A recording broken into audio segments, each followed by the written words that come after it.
Hi, I'm Jono, and if you're new here, I do pencil drawings. I have been sick for the last week.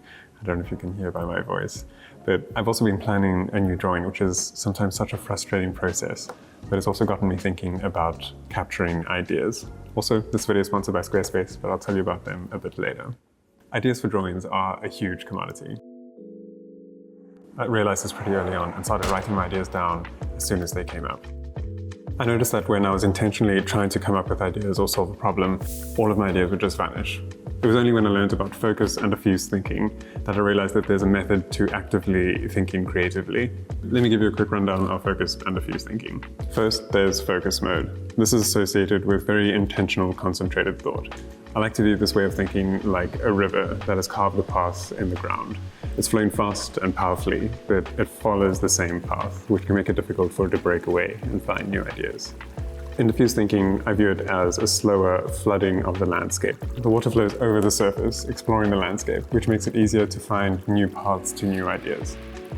This is when our brains are less focused on a task and a little bit more relaxed, like when we're daydreaming or doing menial tasks, or even just having a conversation with a friend. I think this is why the solutions to problems that I'm trying to solve often only happen when I'm doing something unrelated. My mind has the freedom to make connections it otherwise might not have, especially when I was intentionally trying to solve those problems. Diffuse thinking for me feels like a very free-flowing space. There's a novelty and an excitement around it. Often I don't just come up with one idea, but it's like a cascade of new things and I don't know which direction to take.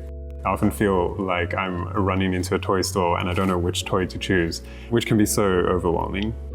Another visual representation of this flow state can be seen in artist Pollock's work. He uses a technique called automatism, I'm not sure which one, but to define it, it's a painting or drawing process that aims to suppress rational thought, allowing the subconscious to take control. Here's an excerpt from a film that I really love, Ex Machina, that explains it pretty well. What if Pollock had reversed the challenge? What if instead of making art without thinking, he said, you know what? I can't paint anything unless I know exactly why I'm doing it. What would have happened? He never would have made a single mark. I think what they're describing here goes a long way in helping us get ideas from a diffuse state to a focus state, which can be a really big challenge. Often we don't have time to just sit around waiting for new ideas or inspiration to come up. So is there a way that we can facilitate this process? It turns out there's a bunch of people who actively do that. Salvador Dali famously used to sit in an armchair with a spoon resting above a ceramic plate. And as he drifted off to sleep, he'd drop the spoon, smashing the plate, which would allow him to recall his thoughts and memories of that time more clearly. People like Nikola Tesla and Thomas Edison also used to use similar techniques with ball bearings to wake them up as they drifted off.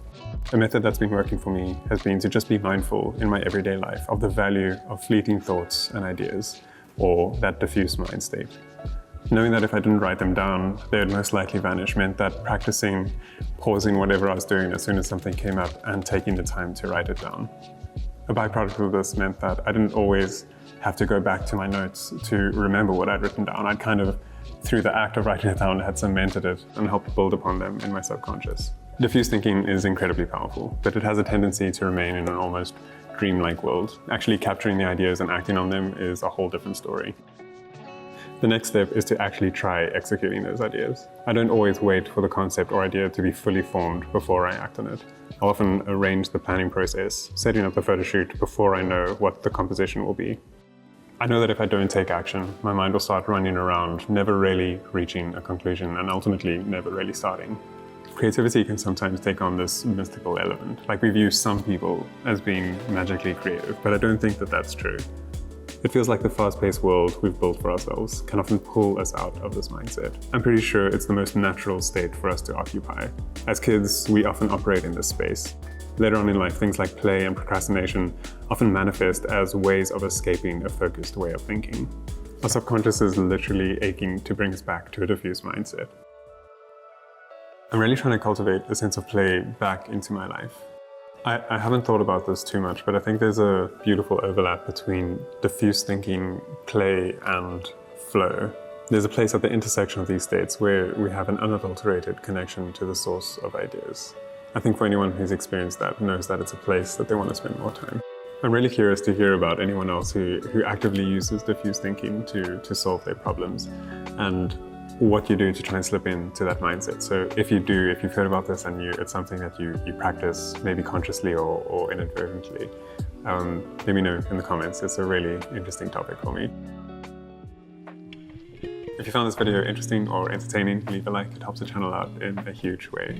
Before I end this video, I just want to give a quick shout out to this video sponsor, Squarespace. I've been working with them for a couple of years now, and they've played a huge role in my career, not only in helping me maintain this YouTube channel and sponsoring these videos, but early on in my career, I was looking for a way to showcase my work. If you're an artist or a creative, having your work online is so crucial. And for me at the time, I didn't have the energy or the time to learn HTML and to learn how to code and build a website. So I was looking for a simple solution that looked really good and just worked. And I found that Squarespace did that effortlessly. I never had to patch or upgrade anything. I could register a domain with them or set up an online store. And most importantly, I could design a portfolio and show my work the way that I wanted to. Also, every time I got stuck, their amazing support team helped me out instantly.